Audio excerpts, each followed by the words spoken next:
கர்த்தருடைய பரிசுத்த நாமத்துக்கு ஸ்தோத்திரம். கர்த்தர் கிருபையாய் இந்த மாதத்துல நமக்கு வழியை திறப்பார், புதிய வழிகளை திறப்பார் என்ற சத்தியத்தின்படி நம்ம தொடர்ந்து ஆராய்ந்து கொண்டிருக்கோம். நீங்க அநேக சத்தியங்களை கேட்டிருப்பீங்க. கர்த்தர் உங்களோடு இடைப்பட்டிருப்பாரு. நீங்க புதிய வழிகள்ல நடந்து கொண்டிருப்பீங்க. அதே போல நான் எடுத்துக்கொண்ட அந்த தலைப்பு வழியில சந்தித்து வழியை மாற்றுகிற தேவன் அப்படின்றதுலதான் நான் எடுத்து போன தடவை பேசினேன். நீங்க பார்த்திருப்பீங்க. கர்த்தருக்கு சித்தமானா பார்க்கலன்னா அதை பார்த்து தெரிந்து கொள்ளுங்க. இப்ப இன்னொரு எக்ஸாம்பிள், அதுலயே இன்னொரு எக்ஸாம்பிள் நான் உங்களுக்கு விளக்கி காட்டுகிறேன். எப்படி ஆண்டவர் அற்புதமா மாற்றுவாரு அப்படிங்கிறத நீங்க பார்ப்பீங்க. இப்போ அப்போஸ்தலர் 9ஆம் அதிகாரத்தை எல்லாரும் திறந்து வச்சுக்கோங்க. பைபிள்ல அப்போஸ்தலர் 9ஆம் அதிகாரம் வசனம் 1. சவுல் என்பவன் இன்னும் கர்த்தருடைய சீஷரை பயமுறுத்தி கொலை செய்யும்படி சீறி பிரதான ஆசாரியரிடத்துக்கு போய், இந்த பவுல்ன்றவ என்ன பண்ணா, கிறிஸ்தவங்கன்னு கண்டாலே அடிச்சிருவான், சீஷர்கள் கண்டாலே அவங்கள கொலை பண்ணிடுவான். அந்த மாதிரி அவன் ரொம்ப கெட்டவன், ஆண்டவருக்கு விரோதமா நடக்கிறவன் அந்த பவுலு. அந்த சவுலை ஆண்டவர் பவுலா மாத்துவார். அதுதான் அவனை கம்ப்ளீட்டா மாத்துறத நம்ம இப்ப பார்க்க போறோம். இந்த சவுல் என்பவன் அவன் என்ன பண்ணானா, கர்த்தருடைய சீஷர்களை பயமுறுத்தான். சாவடிச்சிருவேன், ஒண்ணு யாராவது ஆண்டவரை பத்தி பேசுனீங்கன்னா பாருங்க அப்படின்னு சொல்லி இந்த சவுல் என்ன பண்றான், ஆசாரியர்களிடத்துல போய், பிரதான ஆசாரியர்களிடத்துல போய் இந்த சீஷர்களை கொலை செய்யறதுக்கும் துன்புறுத்துறதுக்கும் பர்மிஷன் வாங்கி கொள்றான். பெரிய அதிகாரிகளிடத்துல போய், நான் கிறிஸ்துவ ஃபாலோ பண்றவங்களை எல்லாம் நான் துன்பப்படுத்துவேன், நீங்க ஒண்ணும் செய்யக்கூடாதுன்னு சொல்லி பெர்மிஷன் வாங்கிக்கிறான். யாரு? சவுல். இந்த சவுல் அப்புறம் பாத்தீங்கன்னா, இந்த சவுல் என்ன பண்றான்னா, அதுக்கப்புறம் வேர்ட்ஸ் 3 3ஆம் வசனத்தை பாத்தீங்கன்னா, அவன் பிரயாணமா போய் தமஸ்குவுக்கு சமீபத்த போது, அங்க தமஸ்குல போய் தான் நாங்க கிறிஸ்தவங்களை தொந்தரவு பண்ணேன்னு பர்மிஷன் வாங்கிட்டு இப்போ அந்த வழியில போயிட்டு இருக்கான். பிரயாணமாய் போய்கின்றான், ஒரு வழியில போய்கிட்டு இருக்கான். சமீபத்த போது என்னாச்சுன்னா, திடீர்னு வானத்திலிருந்து, சடிதியில வானத்திலிருந்து ஒரு ஒளி அவனை சுற்றி பிரகாசித்தது. இவன் பாருங்க, ஆண்டவரேக்கு விரோதமா ஆண்டவருடைய பிள்ளைகளை அழிச்சிடணும் அப்படின்னு நினைச்சிட்டு ஒரு வழியை தேடி பிரயாணம் பண்ணி போயிட்டு இருக்கும் போது அந்த வழியில என் இயேசு அவனை சந்திக்கிறார். எப்படி சந்திக்கிறாருன்னு பாருங்க, வானத்திலிருந்து ஒரு ஒளி அவனை சுற்றி பிரகாசித்தது. அவனை சுற்றி ஒரு பிரகாசமான ஒளி வந்துச்சான். அப்ப என்னன்னா, வேர்ட்ஸ் 4 பாத்தீங்கன்னா, அவன் தரையிலே விழுந்தான். அப்படி சவுலே சவுலே, நீ என்னை ஏன் துன்பப்படுத்துகிறாய் என்று தன்னுடன் சொல்லுகிற ஒரு சத்தத்தை கேட்டான். உடனே இயேசு பேசுறாரு. என்ன பேசுறாரு? இவன் வெளிச்சம் உண்டானோன்னு என்ன பண்ணிட்டான், கீழே தொப்புன்னு விழுந்துட்டான். விழுந்த உடனே தேவன் கூப்பிடுறாரு, சவுலே சவுலே, நீ ஏன் என்னை துன்பப்படுத்துகிறாய்? நீ என் பிள்ளைங்களை நீ என்ன கஷ்டப்படுத்தினா அது என்னதான் கஷ்டப்படுத்துற, அவங்கள அடிக்கிறனா என்னதான் அடிக்கிற, அவங்கள துக்கப்படுத்துற, பயமுறுத்துறனா என்னதான் துக்கப்படுத்துற, நீ ஏன் அப்படி செய்யற, ஏன் என்ன துன்பப்படுத்துகிறாய் என்று தன்னுடன் சொல்லுகிற ஒரு சத்தத்தை கேட்கிறான். வழியில பிரயாணமாய் போய்கொண்டிருக்கிறவனோடு ஆண்டவர் பேசுகிறார். ஆண்டவருடைய நாமத்தை தூஷிக்கும்படியாய், ஆண்டவரை பற்றி பேசினவங்களை அழிக்கும்படியாய் ஒருவன் போய்கொண்டிருக்கிறார். அவனை ஆண்டவர் சந்திக்கிறார். இயேசு சந்தித்து கேட்கிறாரு, சவுலே சவுலே, ஏன் என்ன துன்பப்படுத்துகிறாய்? நான் நல்லா தெரிஞ்சுக்கோங்க, யாரோ நம்மளை துக்கப்படுத்துறாங்க, அவமானப்படுத்துறாங்க, நம்மளை நிந்திக்கிறாங்க, ஆண்டவரை நம்ம ஏற்றுக்கொண்டதுனால நம்மளை ஒதுக்கி வைக்கிறாங்க, நம்மளை எப்படியாவது துக்கப்படுத்தலாம்னு நினைச்சிட்டு இருக்காங்களா? பயப்படாதீங்க, நீங்க சும்மா இருங்க. ஆண்டவர் யுத்தம் பண்ணுவார், அவங்களுக்குள்ள ஒரு வெளிச்சத்தை கொண்டு வருவார். அந்த வெளிச்சம் அவங்களுடைய வாழ்க்கையை மாற்றும். அந்த வெளிச்சம் பிரகாசித்ததும் விழுந்ததுக்கு அப்புறம் தான் அவன் இயேசுவின் சத்தத்தை கேட்க முடிஞ்சிச்சு. இயேசு கூப்பிடுறத யாரும், ஐயோ யாரும் இப்படி சொல்றாங்களே அப்படின்னு சொல்லிட்டு அடுத்த வசனத்தை பாத்தீங்கன்னா, அதற்கு அவன், ஆண்டவரே நீர் யாரு என்றான். யார் என்கிட்ட பேசுறீங்க, யார் பேசுறதுன்னே எனக்கு தெரியல. நீங்க யார் பேசுறீங்க, என்னோட பேசுறீங்க கேக்குறான். யார் என்றான். அதற்கு கர்த்தர், நீ துன்பப்படுத்துகிற இயேசு நானே, முள்ளில் உதைக்கிறது உனக்கு கடினமாம் என்றார். இயேசு என்ன சொல்றாரு, நீ துன்பப்படுத்துகிற இயேசு நானு. இயேசுவை தானே துன்பப்படுத்தணும், இயேசுவை ஏற்றுக்கொண்டவங்களை தானே அழிச்சிடணுங்கிற, இயேசுவை ஏற்றுக்கொண்டவங்களை தானே பயப்படுத்தணும் அப்படின்னு சொல்லி நீ அலைந்து திரிந்து கொண்டு போய் கொண்டு இருக்கிறாய். ஆனால் இன்னைக்கு ஆண்டவருடைய வெளிச்சம் மேல உதிச்சுது. உடனே ஐயோ யாரு யாரு என்கிட்ட பேசுறீங்கன்னு கேட்கிறான். நீங்க யாருன்னு கேட்கிறான். உடனே இயேசு சொல்றார், நீ துன்பப்படுத்துகிற இயேசு நானே.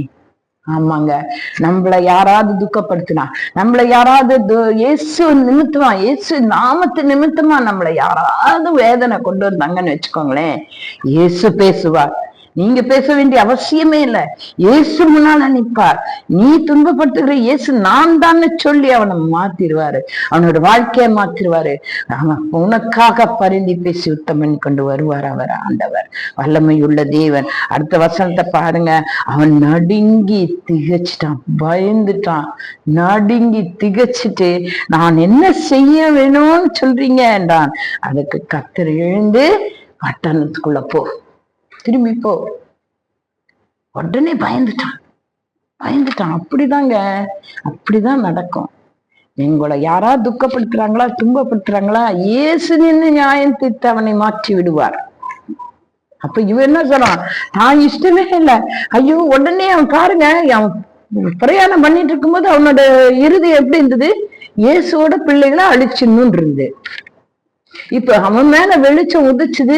ஆண்டவர், நீ துன்பப்படுத்துற இயேசு நான் தான் சொன்னேன்னு என்ன ஆயிடுச்சு, எனக்கு நடுக்கம் வந்தது. நடுங்கிட்டான், தகச்சு போனோன்னு, ஐயோ இயேசுப்பா, நான் இப்ப என்ன செய்யணும், நீங்க சொல்லுங்க, நான் அப்படி செய்யறேன். He became the slave to Jesus. ஆமாங்க, இயேசுவை எதிர்த்தவன் இயேசுவுக்கு அடிமையாய் மாறி போனான். நீங்க சொல்லுங்கப்பா, நீங்க என்ன சொல்றீங்களே நான் செய்யறேன் அப்படின்னுட்டா. உடனே இயேசு சொல்றார், ஏந்திரி போ, பட்டணத்துக்கு போ, நீ செய்ய வேண்டியது அங்க உனக்கு சொல்லப்படும் சொல்லிட்டான். கிளம்பிட்டான். ஐயோ, எங்க சொல்லு, யார் சொல்லுவா, என்ன சொல்லல. இப்ப அவனுக்கு கண்ணு தெரியுது. எல்லாரும் கைப்பிடிச்சு தூக்கி அவனை கூட்டிட்டு போறாங்க. அவன் பட்டணத்துக்குள்ள, நான் திரும்பி பட்டணத்துக்குள்ள போறேன் அப்படின்னு சொல்லி பட்டணத்துக்குள்ள போனா 9ஆம் வசனம் என்ன சொல்லுது, 3 நாள் அவன் பார்வை இல்லாதவனாய் புசியாமலும் குடியாமலும் இருந்தான். 3 நாள் ஒன்னும் சாப்பிடல, ஒன்னும் குடிக்கல, அவனுக்கு கண்ணும் தெரியல. ஜெபம் பண்ணிக்கிட்டே இருக்கான். அப்போ ஆண்டவர் என்ன பண்றாரு, கர்த்தர் அனனியா என்ற ஒரு சீஷனுக்கு தரிசனமாகி, அனனியாவே என்றார். அவன், ஆண்டவரே இதோ அடியேன் என்றான். நீ எழுந்து நேரு தெரு என்னப்பட்ட தெருவுக்கு போய் யூதாவின் வீட்டிலே தர்சு பட்டணத்தாகிய சவுல் என்னும் பேருள்ள ஒருவனை தேடு, அவன் இப்பொழுது ஜெபம் பண்ணி கொண்டிருக்கிறான்.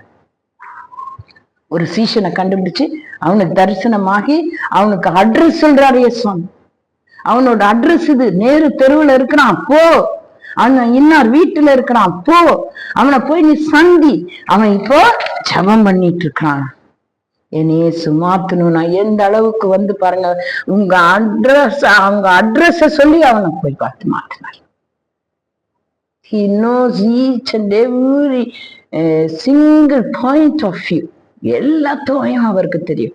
அவருக்கு தெரியாது ஒண்ணுமே இல்ல. இந்த சவுல் எங்க இருக்கிறாங்கிற அட்ரஸ் சொல்றாரு. அனனியாக்கு தரிசனமானி போறோம். அப்ப இந்த அனனியா ஐயோ, அந்த மனுஷனா, அவன் ரொம்ப கெட்டவனாச்சே, உங்களோட ஜனங்களை எல்லாம் அழிச்சானே, அவன் தமஸ்குல போய் இயேசுவை தெரிஞ்சவங்களை எல்லாம் அழிக்கிறதுக்கு அதிகாரிகளுக்கு பர்மிஷன் வாங்கிட்டானே, அவனை போய் நீங்க பார்க்க சொல்றீங்களே சுவாமி. இல்ல, அவன் இப்போ அப்படி இல்லை, முற்றுமாய் மாறிட்டான். அவன் வாழ்க்கை வழி எல்லாமே மாறி போயிடுச்சு. You go and talk to him. நான் என்ன சொல்றேன்னா அங்க போய் அவன்கிட்ட சொல்லு. இப்ப அவன் எனக்கு அடிமை, என்னுடையவன். அவன் எனக்கு விரோதமா இருந்தாலும் இப்ப அவன் என்னுடையவன். Don't worry, you go and talk to him. அப்படின்னு சொல்லி ஆண்டர் சொல்றாரு. அவன் நீயோ என்னுடைய நாமத்தை அறிவிப்பதற்கு அவனை என்ன சொல்றான்னா, இதுல ஒண்டர்ஃபுல் திங் என்னன்னா, இயேசுவை எதிர்த்து இயேசுக்காக மற்றவங்களை அழிச்சவன ஆண்டவர் வெளிச்சத்தை உண்டாக்கி அவனை மாற்றி அவனை என்ன சொல்றாரு கேளுங்களேன். வசனம் 15 சொல்றாரு, என்னுடைய நாமத்தை அறிவிக்க நான் தெரிந்து கொண்ட பாத்திரம். இயேசுவை பத்தி சொல்றதுக்கு தெரிந்து கொண்ட பாத்திரமாய் மாத்திட்டாரு. இயேசுக்கு எதிர்த்து நின்னவன் இப்ப இயேசுவை பத்தி சாட்சியா சொல்றதுக்கு வாழ்றதுக்கு தெரிந்து கொண்ட. அப்படிதாங்க இயேசு சாமி வழி மாத்தினார்னா அப்சைட் டவுன், முற்றிலுமா மாறி போயிடும். வாழ்க்கையே மாறி போய் மகிமையாய் அமைஞ்சிருங்க. ஆண்டவர் அவ்வளோ அப்புறம் அந்த அவரை சவுல ஆண்டவர் பவுலா மாத்தி, பவுல் எப்படி ஆண்டவருக்காக வைராக்கியமா நின்று எல்லாவற்றிலும் ஜெயித்து வெளியில வந்தாருங்கிறது பைபிள். அது தொடர்ந்து அந்த அப்போஸ்தலர் படிச்சீங்கன்னா உங்களுக்கு தெரியும். இப்ப எனக்கு சொல்ல நேரம் இல்ல. கர்த்தர் உங்களை ஆசீர்வதிப்பாராக. உங்க வழி என்ன இருக்கு? நீங்க எப்படி இருக்கீங்க? யார் உங்களை துன்பப்படுத்துறாங்க? ஆண்டவர் இடத்துல மட்டும் கூறுங்க, மனுஷன் இடத்துல போகாதீங்க. தேவன் முற்றிலுமாய் உங்க வழிகளை மாற்றி, உங்களுக்கு எதிராக இருந்தவர்களின் வழியை மாற்றி ஆண்டவர் பக்கமாய் கொண்டு வருவார். அவருடைய சாட்சியா நிற்பார். கர்த்தருடைய நாமம் மகிமைப்படுவதாக. ஜெபம் பண்ணுவோமா? கர்த்தாவே, நல்ல தேவனே, எங்கள் மீது அதிகமாய் நேசிக்கிற தேவனே, நீ நினைத்தாய் எப்பேற்பட்ட வழியை மாற்றி மகிமையான வழியாய் மாற்றி தர முடியாதவரே. எங்களுக்கு அப்படி மகிமையான வழியாய் மாற்றித்தாங்க. எங்களுக்கு உமக்கு எதிராய் கிரியை செய்கிறவங்களை மாற்றித்தாங்க. உங்க ஜனங்களுக்கும் மற்ற ஜனங்களுக்கும் ஒரு அதிசயத்தையும் அற்புதத்தையும் வித்தியாசத்தையும் உண்டாக்கி காத்துக்கொள்ள வேண்டுமா? நசரேயனாகிய இயேசு கிறிஸ்துவின் இன்ப நாமத்தில் கெஞ்சி கேட்கிற சுவாமி, ஆமென். God bless you all.